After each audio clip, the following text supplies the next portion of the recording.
വിശ്വത്തിൻ്റെ ഒരു അപ്കമിങ് എപ്പിസോഡിലേക്ക് എല്ലാവർക്കും സ്വാഗതം. നമ്മുടെ വിശ്വത്തിൻ്റെയും വിനയൻ്റെയും സ്വഭാവം ഒരുപോലെയല്ല. വിശ്വത്തിൻ്റെ സ്വഭാവം എന്ന് പറയുന്നത് എല്ലാം ഓപ്പണായി സംസാരിക്കും, സ്വകാര്യമായ ഒരു സമ്പാദ്യവും തന്നെയില്ല.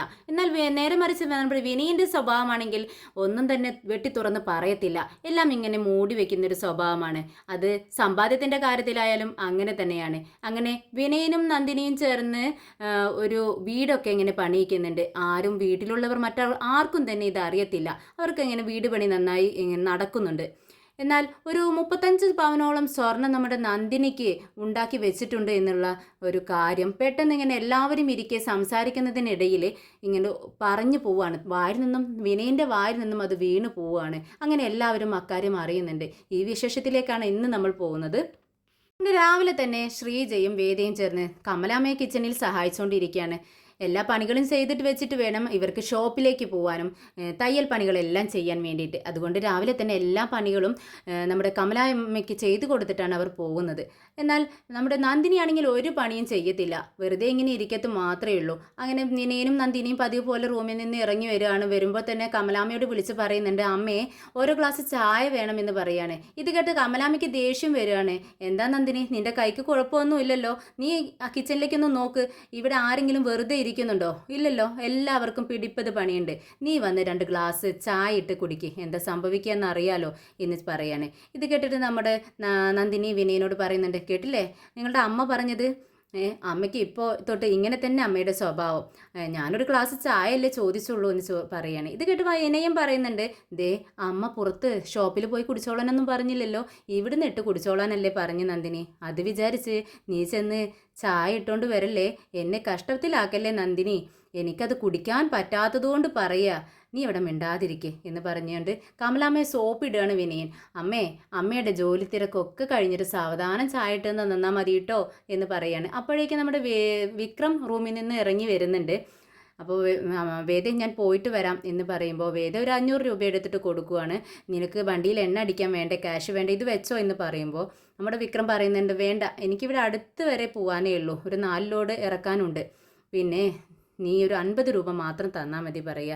അപ്പോൾ ചേഞ്ച് ഇല്ലെന്ന് വേദ പറയുന്നുണ്ട്. ഇത് കേട്ട് വിശ്വം പറയുന്നുണ്ട്, അച്ഛാ ആ ബോക്സിൽ ചേഞ്ച് ഉണ്ടാവും, വിക്രമിന് എടുത്തു കൊടുക്കുമോ എന്ന് ചോദിക്കുന്നുണ്ട്. വിക്രം അങ്ങനെ അച്ഛൻ്റെ കയ്യിൽ ഈ 500 രൂപ കൊണ്ടു കൊടുക്കുകയാണ്. നമ്മുടെ മാഷ് അതിൽ നിന്ന് ചേഞ്ച് എടുത്ത് കൊടുക്കുന്നുണ്ട്. എടാ വിക്രം നിൽക്ക്, ഞാൻ നിനക്ക് ചായ ഉണ്ടാക്കി തരാം എന്ന് പറഞ്ഞ് നമ്മുടെ ശ്രീജ കിച്ചണിലേക്ക് കയറുകയാണ്. അപ്പോൾ നന്ദിനിക്ക് ഇത് കണ്ടിട്ട് ദേഷ്യം വരുന്നുണ്ട് കേട്ടോ. നമ്മുടെ വിനയൻ്റെ മുഖത്തേക്ക് ഇങ്ങനെ നോക്കുക. അവർ ചായ ചോദിച്ച സമയത്ത് ഉണ്ടാക്കി കൊടുക്കാൻ ആർക്കും ടൈമില്ലെന്നല്ലേ പറഞ്ഞത്. കണ്ടില്ലേ, വിക്രം ചായ ചോദിച്ചപ്പോൾ നമ്മുടെ ചേച്ചി ചെന്ന് ഉണ്ടാക്കി കൊടുക്കുന്നത് കണ്ടില്ലേ എന്നിങ്ങനെ പറയുന്നുണ്ട് കുശുമ്പോടെ. നമ്മുടെ ശ്രീജ പെട്ടെന്ന് തന്നെ ചായ ഉണ്ടാക്കി വിക്രമിന് കൊണ്ടു കൊടുക്കുകയാണ്. എന്നാൽ കമലാമ്മയാണെങ്കിൽ നമ്മുടെ വേദയോടും വിക്രമിനോടും ഇപ്പോഴും പരിഭവം തന്നെയാണ്. ഒന്നും ഓപ്പണായി അവരോട് സംസാരിക്കത്തില്ല, പക്ഷെ ഉള്ളിലാണെങ്കിൽ സ്നേഹമുണ്ട്. ശ്രീജയോട് പറയുന്നുണ്ട്, അതെ ശ്രീജ, അവന് വിശന്നിട്ടാവും പുറത്തേക്ക് പോകുന്നത്, അവനോട് പറ ദോശ ഉണ്ടാക്കുന്നുണ്ട്, അത് കഴിച്ചിട്ട് പോകാൻ പറ എന്ന് പറയാം. ഇത് കേട്ട് വേദ പറയുന്നുണ്ട്, കണ്ടില്ലേ അമ്മ പറഞ്ഞത്, ദോശ കഴിച്ചിട്ട് പോകാമെന്ന് അമ്മ പറയുന്നത്. ഇത് കേട്ട് വിക്രം പറയുന്നുണ്ട്, ഇല്ല വേദേ, ഞാൻ ഇവിടെ അടുത്ത് വരെയാണ് പോകുന്നത്, പോയിട്ട് പെട്ടെന്ന് അങ്ങ് തിരിച്ചു വരാം എന്ന് പറയാം. അങ്ങനെ കാശിങ്ങനെ നോക്കുന്ന സമയത്താണ് നമ്മുടെ മാഷ് ചോദിക്കുന്നത്, അല്ല ശ്രീജെ, നീ ഈ മാസത്തെ ശമ്പളം എടുത്തോ ഷോപ്പിൽ നിന്നും ചോദിക്കുകയാണ്. അപ്പോൾ ശ്രീജ പറയുന്നുണ്ട്, ഇല്ല അച്ഛാ, എനിക്ക് ക്യാഷിന് പ്രത്യേകിച്ച് ആവശ്യങ്ങളൊന്നും ഉണ്ടായില്ല, അതുകൊണ്ട് ഈ മാസം ഞാൻ എൻ്റെ ശമ്പളം എടുത്തിട്ടില്ല എന്ന് പറയുക. ഉടനെ വേദയും പറയുന്നുണ്ട്, അച്ഛാ ഞാനും എടുത്തിട്ടില്ല, എൻ്റെ അക്കൗണ്ടിൽ ക്യാഷ് ഓൾറെഡി ഉണ്ട്, അപ്പോൾ ആവശ്യം വരുമ്പോൾ എടുത്തോളാം എന്ന് പറയുന്നുണ്ട്. അപ്പോൾ മാഷ് വിശ്വത്തോടാണ് ചോദിക്കുന്നത്, വിശ്വ നീ ശമ്പളം എടുത്തോടാ? പിന്നെ ഞാൻ എടുക്കാതിരിക്കും അച്ഛാ, എനിക്ക് ഒരുപാട് ആവശ്യങ്ങളുള്ളതല്ലേ, അതുകൊണ്ട് ഞാൻ കറക്റ്റായി ശമ്പളം എടുക്കാറുണ്ട് എന്ന് പറയുന്നുണ്ട്. എന്നാൽ നമ്മുടെ നന്ദിനി ഇതെല്ലാം കേട്ട് ഇരിക്കുകയാണല്ലോ. നന്ദിനിക്ക് ഇതൊന്നും കേട്ടിട്ട് സഹിക്കാൻ പറ്റുന്നില്ല. അച്ഛനോട് പറയുന്നുണ്ട്, അല്ല അച്ഛാ, ഇവർ ശമ്പളമൊന്നും എടുക്കണില്ല, ആവശ്യമില്ല എന്നൊക്കെ പറയുമ്പോൾ അച്ഛൻ എന്തിനാ ഇങ്ങനെ നിർബന്ധിക്കുന്നത്? അവർക്ക് വേണ്ടെങ്കിൽ വേണ്ട, കണ്ടില്ലേ ഈ ശമ്പളം എന്ന് പറയുന്നത്, ഈ ഷോപ്പ് എന്ന് പറയുന്നത് എല്ലാവർക്കും കൂടി അവകാശപ്പെട്ടതല്ലേ അച്ഛാ. അപ്പോൾ ഈ ചേച്ചി വീട്ടിൽ ജോലി ചെയ്യുമ്പോൾ അതിനാരെങ്കിലും ശമ്പളം കൊടുക്കുന്നുണ്ടോ? പിന്നെ എന്തിനാ ഈ ഷോപ്പിൽ ജോലി ചെയ്യുമ്പോൾ അതിന് ശമ്പളം പ്രത്യേകിച്ച് കൊടുക്കുന്നത് എന്ന് പറയുകയാണ്. ഇത് കേട്ടിട്ട് നമ്മുടെ മാഷിന് ദേഷ്യം വരികയാണ്. എടുത്തടിച്ച പോലെ മറുപടി കൊടുക്കുന്നുണ്ട്. എടാ വിനയ, നിൻ്റെ ഭാര്യയുടെ ബുദ്ധി പിന്നെ ഇല്ലാണ്ടാവുകയാണോ? അതെ അവളോട് പറഞ്ഞേക്ക് ഈ ഷോപ്പ് എല്ലാവർക്കും അവകാശപ്പെട്ടതല്ല. അത് വേദിയും ശ്രീജയും ചേർന്ന് കഷ്ടപ്പെട്ട് പണിത് ഉയർത്തിയ ഒരു സംഭവമാണ്. അതിൽ വിനയനോ വിക്രത്തിനോ പോലും അവകാശമില്ല. എന്തിനു പറയുന്നു, എനിക്കോ കമലത്തിനോ അവകാശമില്ല. ഇത് കേട്ട് നന്ദിനി ചോദിക്കുന്നുണ്ട്, അല്ല അച്ഛാ ഈ ഷോപ്പ് ഇപ്പം ഇത്രയും വരെ എത്താൻ വേണ്ടി ഷോപ്പ് എടുക്കാൻ വേണ്ടി അച്ഛനല്ലേ അച്ഛൻ്റെ സ്വർണം പണയം വെക്കാൻ അവർക്ക് കൊടുത്തത്, അച്ഛൻ്റെ കാശ് കൊണ്ടല്ലേ ഇത് തുടങ്ങിയത്, അപ്പം അച്ഛനൊക്കെ അവകാശമില്ലേ എന്ന് ചോദിക്കുക. ഇപ്പോൾ മാഷ് പറയുന്നുണ്ട് ഒരവകാശവും ഇല്ല. ഷോപ്പ് തുടങ്ങി കുറച്ച് മാസങ്ങൾ കഴിഞ്ഞതും അവർ ആ പണയം വെച്ച സ്വർണം എനിക്ക് എടുത്തു തന്നിട്ടുണ്ട്. അതുകൊണ്ട് തന്നെ ആർക്കും ഇതിലൊരവകാശവും ഇല്ല. അവർ കഷ്ടപ്പെട്ട് പണിയെടുത്താണ് ജീവിക്കുന്നത്. ഇത് കേട്ട് നന്ദിനിക്ക് പിന്നീടൊന്നും പറയാൻ പറ്റാത്ത അവസ്ഥയിൽ നിൽക്കുകയാണ്. വിനയം പറയുന്നുണ്ട്, മതി നന്ദിനി, മിണ്ടാതിരിക്കുന്നതാട്ടോ നല്ലത് എന്ന്. മനുഷ്യ, ഞാൻ നിങ്ങൾക്ക് വേണ്ടിയല്ലേ ഈ സംസാരിക്കുന്നത് എന്നൊക്കെ ചോദിക്കുന്നുണ്ട് നന്ദിനി. പിന്നീട് കമലാമ്മയുടെ മുഖത്ത് നോക്കിയിട്ട് നന്ദിനി ചോദിക്കുന്നുണ്ട്, അല്ല അമ്മേ, ഇവർക്ക് ശമ്പളം വേണ്ടാന്നുണ്ടെങ്കിൽ ആ ശമ്പളം എടുത്ത് അമ്മയ്ക്ക് തരുന്നത് നല്ല കാര്യമല്ലേ, അമ്മയ്ക്കൊരു കാര്യത്തിൽ പെടില്ലേ അമ്മേ എന്ന് ചോദിക്കുക. ഇത് കേട്ട് കമലാമ്മ പറയുന്നുണ്ട്, അതെ എനിക്ക് ആ കാശ് കാശിൻ്റെ ആവശ്യമില്ല. എനിക്ക് അത്രയ്ക്ക് വിഷമമുണ്ട് നിനക്കെങ്കിലേ നിൻ്റെ ഭർത്താവിനോട് മാസം മാസം ഒരു 5000 രൂപയെങ്കിലും എൻ്റെ കയ്യിൽ തരാൻ പറയാം. ഇത് കേട്ടിട്ട് രണ്ടുപേരും അമളി പറ്റിയതുപോലെ നിൽക്കുകയാണ്. നമ്മുടെ വിനയനോട് നന്ദിനി പറയുന്നുണ്ട്, അതെ നിങ്ങളിങ്ങോട്ട് വന്നേ, നമുക്ക് റൂമിൽ കുറച്ച് പണിയുണ്ട് എന്നും പറഞ്ഞുകൊണ്ട് വിനയൻ്റെ കയ്യും പിടിച്ചുകൊണ്ട് നന്ദിനി പതുക്കെ അവിടെ നിന്ന് സ്യൂട്ടായി പോവുകയാണ്. പിന്നീട് വിക്രം പുറത്തേക്ക് പോകുന്നുണ്ട്, വർക്കിനായി ലോഡ് കയറ്റാൻ വേണ്ടിയിട്ട് പോവുകയാണ്. അങ്ങനെ ഒരു ഉച്ച സമയമായി എല്ലാവരും ഭക്ഷണം കഴിച്ച് ഇങ്ങനെ ഇരിക്കുകയാണ്, സംസാരിച്ചുകൊണ്ട് ഇരിക്കുന്നുണ്ട്. അപ്പോഴാണ് നമ്മുടെ വിനയൻ പരിസരം മറന്ന് ഫോണിൽ സംസാരിച്ചുകൊണ്ട് ഇങ്ങനെ നടക്കുകയാണ്. അപ്പോൾ ഉച്ചത്തിലാണ് ഇങ്ങനെ സംസാരിക്കുന്നത്. നാലുപുറമായവരൊക്കെ ഇരിക്കുന്നുണ്ട് എന്നുള്ളൊരു ചിന്ത പോലും ഇല്ല. വിനയൻ ആരുടെ കയ്യിൽ നിന്നും ഒരു വലിയ തുക തന്നെ കടം മേടിച്ചിട്ടുള്ളതായും അത് തിരിച്ചു കൊടുക്കാൻ പറ്റാത്തതുകൊണ്ട് വിളിച്ച ആളോട് ഇങ്ങനെ പറയുന്നുണ്ട്, ഞാൻ തരാം, നിങ്ങൾക്ക് പണം തരാം, ഇത്രയും കാശ് എൻ്റെ കയ്യിൽ പെട്ടെന്ന് തരാൻ ഇല്ലാത്തത് കൊണ്ടാണ് ഞാൻ നിങ്ങളോട് അവധി കൂടി ചോദിക്കുന്നത്, ഞാൻ എന്തായാലും തന്നിരിക്കും, നിങ്ങൾക്കെന്താ എന്നെ വിശ്വാസമില്ലേ എന്നൊക്കെ ചോദിക്കുന്നുണ്ട്. എല്ലാവരും ഇതൊക്കെ കേട്ട് പരസ്പരം നോക്കുന്നുണ്ട്. എന്ത് പറ്റി, വിനയൻ ഇത്രയും കാശൊക്കെ ഇങ്ങനെ കടം വാങ്ങിച്ചത് എന്തിനായിരിക്കും എന്നുള്ള ചിന്തയാണ് എല്ലാവരുടെ മനസ്സിൽ. അങ്ങനെ ഇതൊക്കെ കേട്ടിട്ട് നന്ദിനിയാണെങ്കിൽ വിനയൻ ഇങ്ങനെ വിളിച്ച് പറയാൻ ശ്രമിക്കുന്നുണ്ട്, മിണ്ടാതിരിക്ക്, എല്ലാവരും കേൾക്കുന്നുണ്ട് എന്നിങ്ങനെ വിനയോട് പറയാൻ വേണ്ടി ശ്രമിക്കുന്നുണ്ട്. പക്ഷേ വിനയൻ നന്ദിനിയൊന്നും കാണുന്നില്ല, നന്ദിനി പറയുന്നതും കേൾക്കുന്നില്ല. ഒന്നൊരു ശ്രദ്ധിക്കാതെ ഇങ്ങനെ സംസാരിച്ചുകൊണ്ട് തലങ്ങും വിലങ്ങും ഇങ്ങനെ ഹാളിലൂടെ നടക്കുകയാണ്. പെട്ടെന്ന് ഫോൺ കട്ടാക്കിയിട്ട് വിനയ ഇങ്ങനെ നിൽക്കുന്ന സമയത്ത് മാഷ് ചോദിക്കുന്നുണ്ട്, എടാ വിനയ, നീ ഇപ്പോൾ ഒരു കടക്കാരനും ആയോടാ, ആരുടെ കയ്യിൽ നിന്നാണ് ഇത്രയും വലിയ തുകയൊക്കെ കടം വാങ്ങി വെച്ചിരിക്കുന്നത്, അതിന് മാത്രം ആവശ്യം നിനക്ക് എന്താന്ന് ചോദിക്കുന്നുണ്ട്. ഉടനെ തന്നെ നമ്മുടെ വിനയൻ നന്നായി അഭിനയിക്കുകയാണ്, കടമൊന്നും ഇല്ല എന്നുള്ള തരത്തിൽ. അച്ഛൻ എന്തായി പറയുന്നത്, കടമോ, എനിക്കോ, ഞാനെന്തിന് കടം വാങ്ങാനാ, എനിക്ക് അതിന് മാത്രം ആവശ്യങ്ങളൊന്നും ഇല്ലല്ലോ അച്ഛാ. ഇത് കേട്ടിട്ട് മാഷ് പറയുന്നുണ്ട്, എടാ നീ എന്താ ഞങ്ങളെ പൊട്ടനാക്കുവാണോ, ഈ ഇരിക്കുന്ന എല്ലാവർക്കും അറിയാം നീ ഇപ്പോൾ സംസാരിച്ചത് കടം വാങ്ങി ആരോ ഒരാൾക്ക് നീ ആരുടെ കയ്യിൽ നിന്നും കടം വാങ്ങിയിട്ടുണ്ട്, അതിന് അവധി ചോദിച്ചിട്ടാണ് ഈ സംസാരിക്കുന്നതെന്ന് ഇവിടെയുള്ളവർക്ക് എല്ലാവർക്കും മനസ്സിലായിരിക്കണം, പിന്നെ എന്തിനാ നീ ഇങ്ങനെ അഭിനയിക്കുന്നതെന്ന് ചോദിക്കുകയാണ്.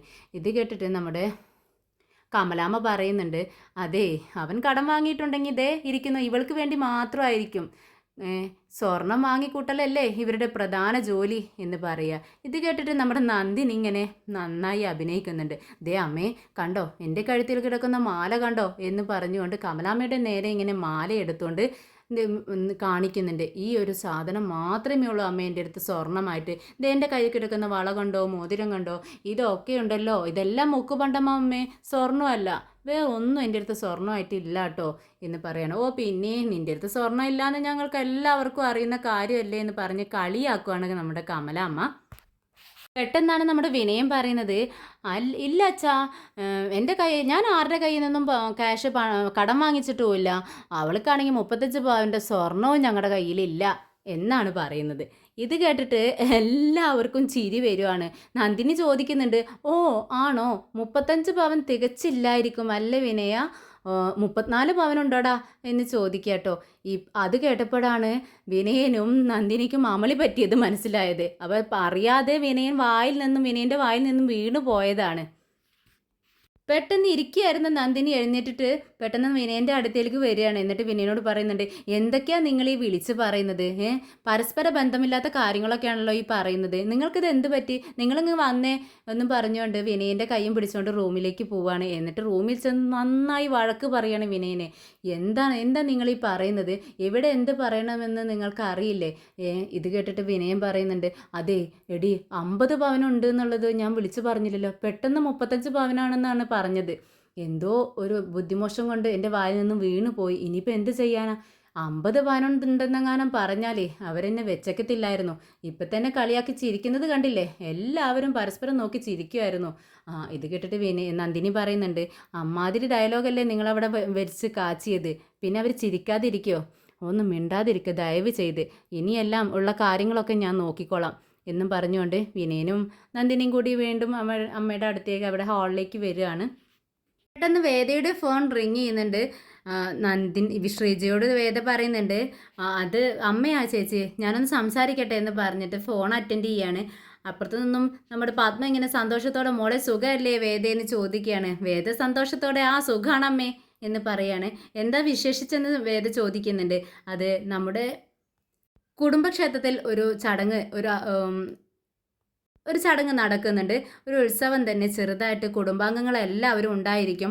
അതിൽ പ്രധാന അതിഥി നിൻ്റെ അച്ഛൻ തന്നെയാണോ? ഇതിൽ വിശിഷ്ട അതിഥി നിൻ്റെ അച്ഛൻ തന്നെ ആയിരിക്കും. അത് നിനക്ക് അറിയാവുന്നത് കാര്യമല്ലേ? പിന്നെ അതിൽ നീയും പങ്കെടുക്കണം കേട്ടോ എന്ന് പറയാണ്. അത് കേട്ടിട്ട് നമ്മുടെ വേദ ചോദിക്കുന്നുണ്ട്, എന്നോട് പങ്കെടുക്കാനോ? എന്താ അമ്മ പറയുന്നത്? അതിന് നമ്മുടെ അച്ഛനും ചേട്ടനൊക്കെ സമ്മതിക്കുമോ എന്ന് ചോദിക്കുകയാണ്. നിൻ്റെ ചേട്ടൻ്റെ കാര്യം ആർക്ക് അറിയണം? അവന് സമ്മതിച്ചില്ലെങ്കിലും ഇവിടെ എന്താ സംഭവിക്കാൻ പോകുന്നത്? അതൊന്നും ആരും ശ്രദ്ധിക്കത്തില്ല. പിന്നെ നിൻ്റെ അച്ഛൻ സമ്മതിച്ചു കേട്ടോ എന്ന് പറയാം. ഇത് കേട്ടിട്ട് വേദയ്ക്ക് സന്തോഷമാവുകയാണ്. എന്താ അമ്മ കാര്യം എന്ന് ചോദിക്കുകയാണ്. അതെ, വേദ ചോദിക്കുന്നുണ്ട്, ഞാൻ പണ്ടും അവിടെ നമ്മുടെ വീട്ടിലുണ്ടാവുന്ന സമയത്ത് ഇങ്ങനെയുള്ള ചടങ്ങുകളൊന്നും ഉണ്ടായിരുന്നില്ലല്ലോ അമ്മേ. ഞാൻ നിർബന്ധമായിട്ടും പങ്കെടുക്കണമെന്നൊന്നും ഉണ്ടായിരുന്നില്ലല്ലോ എന്ന് ചോദിക്കുക. ഇത് കേട്ടതും നമ്മുടെ പത്മം പറയുന്നുണ്ട്, അതല്ല മോളെ, ഇത് നിൻ്റെ വിവാഹം കഴിഞ്ഞില്ലേ? അപ്പോൾ ആദ്യത്തെ പൊങ്കലും ആദ്യത്തെ വിളക്കും വെക്കേണ്ടത് നീയാണ്. അങ്ങനെ ഒരു ചടങ്ങ് ഈ ഉത്സവത്തിനുണ്ട്. നീ അത് പാലിക്കുകയും വേണം. നീ മാത്രം വന്നാൽ പോരാ കേട്ടോ, നീയും വിക്രമും ഒരുമിച്ച് വരണം എന്ന് പറയാണ്. ഇത് കേട്ടിട്ട് സന്തോഷമാവുകയാണ് നമ്മുടെ വേദയ്ക്ക്.